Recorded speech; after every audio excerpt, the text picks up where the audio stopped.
Louisiana Beer Reviews, Southern Tier's 2XCitrus.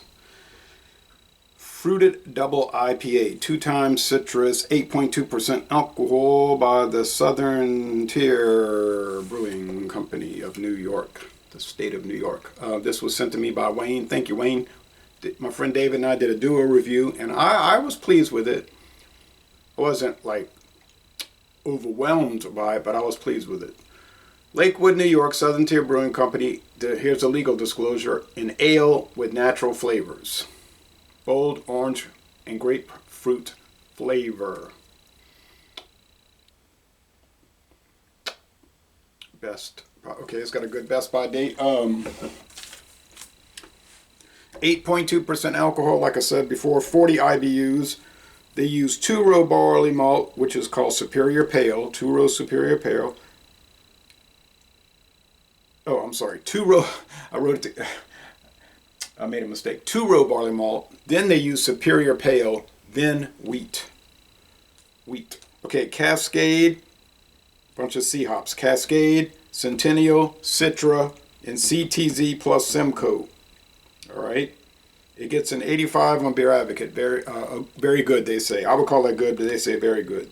With only 12 check-ins. Rate Beer has 1 review. Not enough for an average. Untapped's giving it a 73, which is solid for Untapped, with 1,242 check-ins. 1,242.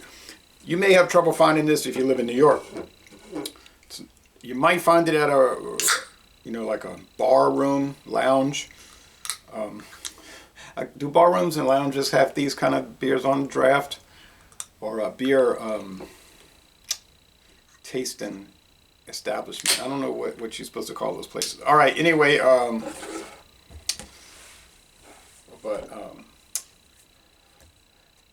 and you might find it, you won't find it in bottles. I don't think it's sold in bottles. Cans in the variety pack, sold in this new variety pack. So it hit the market, I think, in February 2022. So it could be hard to find anywhere. But I found it on my porch in a box. Thanks, Wayne, so much. Oh, so very much. Thick off-white head in a, well, let's see what this is. We'll call it a semi-transparent, translucent, because light does come through as translucent, but semi-transparent. You can kind of see through it, bubbly gold, orange gold, depending how the light's hitting it. Now it is time for the part where we smell the beer. Does it use actual fruit? It doesn't say it does. It says it uses flavors, orange and grapefruit flavor. Well, if you read the USDA article about natural flavors on the USDA website, United States Department of Agriculture, they're saying that natural flavor, if you call it natural flavor just in general, like a generalized statement, natural flavor, it has to come from a natural source, which could be bark, some kind of resin from a plant, whatever. Now, if it's called natural lemon flavor specifically, or in this case, natural grapefruit flavor, it has to come from grapefruit. Now, how it comes from grapefruit is up to you. You know what I mean? It could be the actual juice and so forth, oil of it or whatever. All right. Because I got some people, they'll come at me and talking about, no, it's not, it's unnatural, it's fake, they use chemicals and etc. So, well, that's artificial flavoring, okay? That's a different class of flavoring. And that's why they have that artificial flavoring. It tastes like strawberry, but it isn't. It's called artificial strawberry flavoring. Okay, but anyway, I don't want to get into that controversy, but it is something that people discuss with me, and they seem to not really understand the topic or the details of the topic, let's see. It smells like generalized fruit flavor, honestly. I'm not really saying orange and grapefruit, but those two mixed together could be hard to deal with it. A little white bread crust.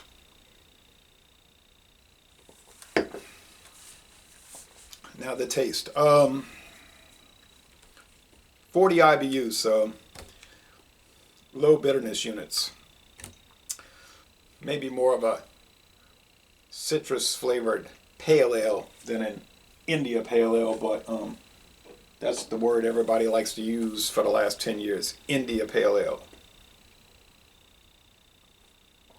You know, they won't call something a hoppy dark ale, or a hoppy brown ale, right? They'll call it a black IPA.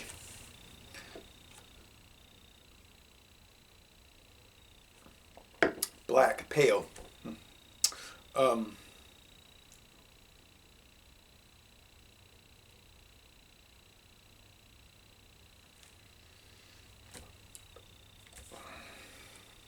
lot of breadiness here. Bitterness is living up to the 40. It's not too bitter. Okay, there's a fruit feeling. There is an aura of fruit flavor. It's in the mix, all right? So I can't deny that. Then there's a breadiness. So there's sort of like point, counterpoint, fruit, breadiness, fruit, breadiness. And it was almost like they're battling with each other. Not working in concert, not symphonic or philharmonic. But that's all right, because it's an interesting product. It's an interesting flavor battle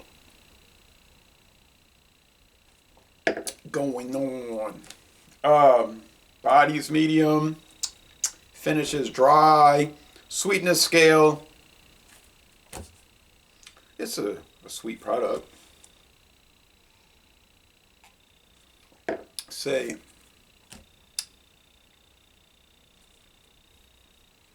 now I'm going to take some of that back. It's about 2.5 out of 5 on the sweetness scale. So moderately sweet, not sweet. See, what you get with the flavored malt beverages, which many times are ales also, but their bitterness units are probably 10 to 15. They're different because they'll be jacked up with cane sugar. So they may have, they'll have natural flavors like this. Maybe it's natural grapefruit flavor that they bought from the same supply house. Fine. But they're going to taste so different because those are jacked up with the cane sugar and, or in a worst case scenario, high fructose corn syrup. But a lot of them are really into the cane sugar now because it tastes better. Maybe the sweetness measuring unit is the same, but the experience of cane sugar versus high fructose corn syrup is not the same. So those mechanics don't give you the real world experience of the two.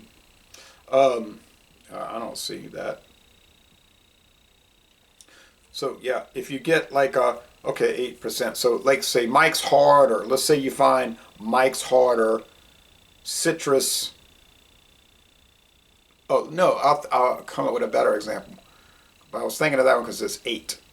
Well, how about Smirnoff Ice Smash? Let's say you find a Smirnoff Ice Smash, and it's orange plus grapefruit, because they always use the plus. This plus that's 2 flavors smashed together. That's the series. It's always 2 flavors smashed together. Okay.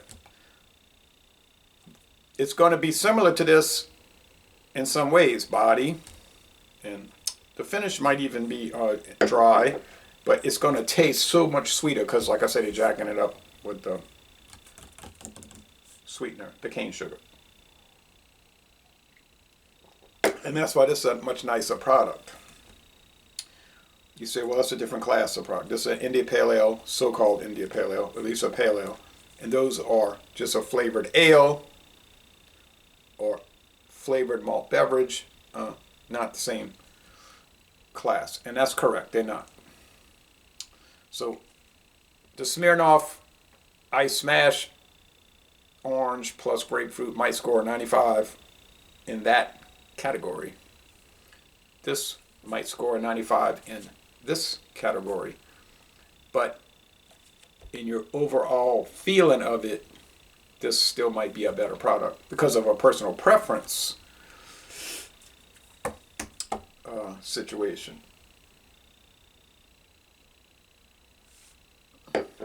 So yeah, I would prefer obviously this. I don't know if it's obvious. I shouldn't say that. I would prefer this. The Ballast Point Grapefruit IPA. I think this was the first flavored IPA I had. I believe the bitterness units were a good deal higher than 40 though. And now this is more, the flavors to me are more evident. But then, of course, I know they're there because I read the can.